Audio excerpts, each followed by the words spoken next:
ইনকিলাব জিন্দাবাদ। জানিয়ে দিব হাতে থাকা সর্বশেষ আপডেট বাংলা সংবাদ। প্রথমেই সংবাদ শিরোনাম। নির্বাচন অবাধ ও সুষ্ঠু করতে ন্যূনতম যে সংস্কার প্রয়োজন তা করতে হবে। এরপর জানিয়ে দিব লন্ডনে মাকে নিয়ে ঘুরছেন তারেক রহমান। এদিকে পরাজিত শক্তি নিউ ইয়র্ক টাইমসকে মিথ্যা তথ্য দিয়ে রিপোর্ট করিয়েছে বলেছেন রিজভী। দ্রুত সময়ের মধ্যে থানাগুলোকে নিজস্ব জায়গায় হস্তান্তর করা হবে বলেছেন স্বরাষ্ট্র উপদেষ্টা। সর্বশেষ জানিয়ে দিব বাঘাই সড়ক দুর্ঘটনায় আহত স্কুল শিক্ষক বিএনপি নেতার মৃত্যু। এতক্ষণ শুনছিলেন সংবাদ শিরোনাম, এবারে বিস্তারিত। নির্বাচন অবাধ ও সুষ্ঠু করতে ন্যূনতম যে সংস্কার প্রয়োজন তা করতে হবে। বিএনপির মহাসচিব মির্জা ফখরুল ইসলাম আলমগীর বলেছেন, বিএনপি কখনো বলেনি আগে নির্বাচন পরে সংস্কার। এটা যদি কেউ বলে থাকে তাহলে এটা ভুল ব্যাখ্যা দেওয়া হচ্ছে, জনগণকে বিভ্রান্ত করা হচ্ছে। আমরা বলেছি নির্বাচন অবাধ ও সুষ্ঠু করার লক্ষ্যে ন্যূনতম যে সংস্কার প্রয়োজন সেটা করতে হবে, কারণ এই সংস্কারের প্রথম দাবি ছিল বিএনপি। বুধবার সকালে ঠাকুরগাঁওয়ে নিজ বাসভবনে সাংবাদিকদের সঙ্গে মতবিনিময়কালে এসব কথা বলেন মির্জা ফখরুল। বিএনপিকে টার্গেট করা হচ্ছে দাবি করে দলের মহাসচিব বলেন, সামাজিক যোগাযোগ মাধ্যমে বিএনপিকে প্রতিটি সময়ে টার্গেট করে প্রচারণা করা হচ্ছে যে বিএনপি আগে নির্বাচন চায়, তারপর সংস্কার চায়, অথবা সংস্কার চায় না নির্বাচন চায়, যা একেবারে মিথ্যা। আমি সরাসরি বলতে চাই, এটা একটি ভুল ধারণা সৃষ্টি করা হচ্ছে জনগণের মাঝে বিভিন্ন রাজনৈতিক দলের উদ্দেশ্যে। বিএনপির এই নেতা বলেন, জনগণের সাথে সম্পর্ক রাজনৈতিক দলগুলোর, সেটা যেই দলেরই হোক না কেন, যারা সংস্কারে এসেছেন তাদের আমরা শ্রদ্ধা করি, সম্মান করি। তবে তারা যদি জনগণের বাহিরে গিয়ে কিছু করে, বিএনপি সেটা সমর্থন করতে পারবে না। গণতন্ত্রই মূল দাবি করে মহাসচিব বলেন, গণতন্ত্রই হচ্ছে রাষ্ট্র পরিচালনার জন্য শ্রেষ্ঠ ব্যবস্থা। এখানে কোন রাজনৈতিক দল ক্ষমতায় আসার পরে যদি স্বৈরাচার হয়ে ওঠে তাহলে জনগণই তাদের বের করে দেয়, যার বাস্তব প্রমাণ আওয়ামী লীগ। এ সময় জেলা ও উপজেলা বিএনপির নেতাকর্মীরা উপস্থিত ছিলেন। লন্ডনের পার্কে মাকে নিয়ে ঘুরেছেন তারেক রহমান। যুক্তরাষ্ট্রের লন্ডনে পরিবারের সদস্যদের সঙ্গে পবিত্র ঈদ উল ফিতর উদযাপন করেছেন বিএনপি চেয়ারপারসন বেগম খালেদা জিয়া। ছেলে তারেক রহমানের বাসায় আনন্দঘন পরিবেশে সময় কাটছে তার। ছেলে, পুত্রবধূ ও নাতনিদের সান্নিধ্যে এবারের উৎসবের আমেজে ঈদ উদযাপন করেছেন তিনি।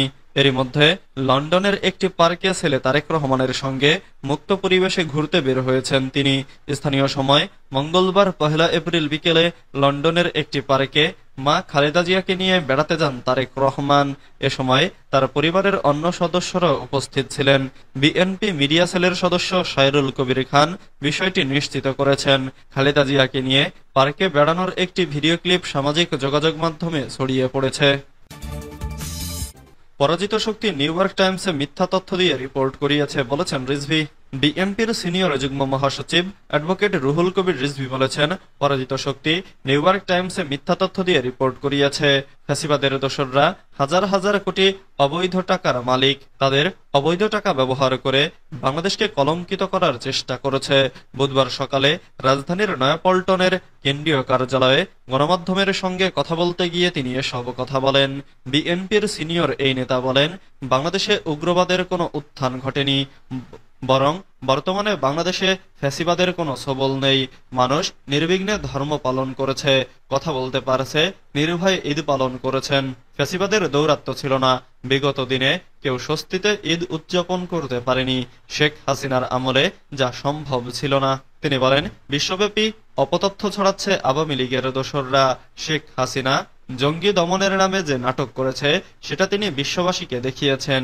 এটা ক্ষমতায় টিকে থাকতে তার রাজনৈতিক কৌশল ছিল।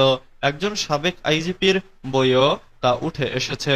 রিজভী বলেন, আওয়ামী লীগ বসে নেই কালো টাকা খরচ করে বাংলাদেশের ভাবমূর্তি নষ্ট করতে। আওয়ামী লীগ অবৈধ টাকা অর্জন করে বিদেশে বাংলাদেশের ভাবমূর্তি নষ্ট করছে। আওয়ামী লীগ অন্তর্ঘাতমূলক কর্মকাণ্ড করছে। রিজভী বলেন, শেখ হাসিনার নির্দেশে যেভাবে মুগ্ধ ফাইয়াজদের গুলি করে হত্যা করা হয়েছে সে বিষয়ে তার কোনো বক্তব্যে অনুতপ্ততা নেই। অস্থিরতা তৈরি করতে দেশকে ঘোলাটে করার চেষ্টা করেছে বিদেশে পালিয়ে থাকা আওয়ামী লীগের নেতারা। প্রশাসনের চারিদিকে আওয়ামী লীগের দোসররা বসে আছে। দ্রুত সময়ের মধ্যে থানাগুলোকে নিজস্ব জায়গায় স্থানান্তর করা হবে বলেছেন স্বরাষ্ট্র উপদেষ্টা।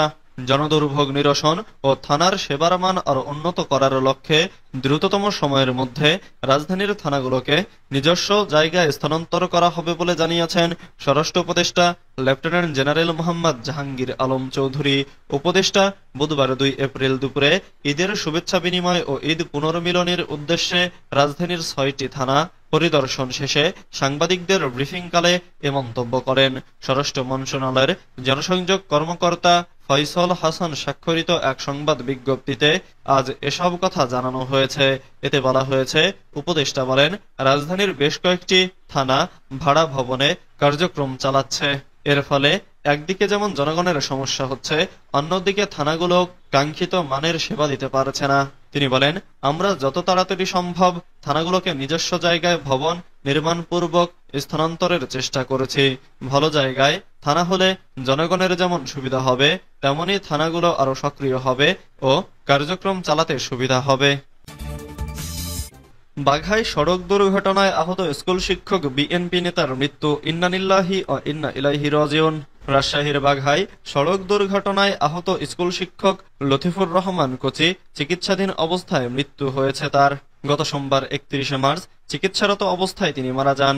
জানা গেছে, শনিবার ২৯ মার্চ মোটরসাইকেল নিয়ে উপজেলার মিরগঞ্জ বাজার থেকে নিজ বাড়ি পারসাওতা বিনোদপুর ফেরার পথে কুকুরের সঙ্গে ধাক্কা লেগে রাস্তায় ছিটকে পড়ে গুরুতর আহত হন তিনি। আহত অবস্থায় তাকে রাজশাহী মেডিকেল কলেজ হাসপাতালে ভর্তি করা হয়। সেখানে নিবিড় পরিচর্যা কেন্দ্রে চিকিৎসাধীন অবস্থায় তিনি মারা যান। তার স্ত্রী, এক ছেলে ও ২ মেয়ে রয়েছে।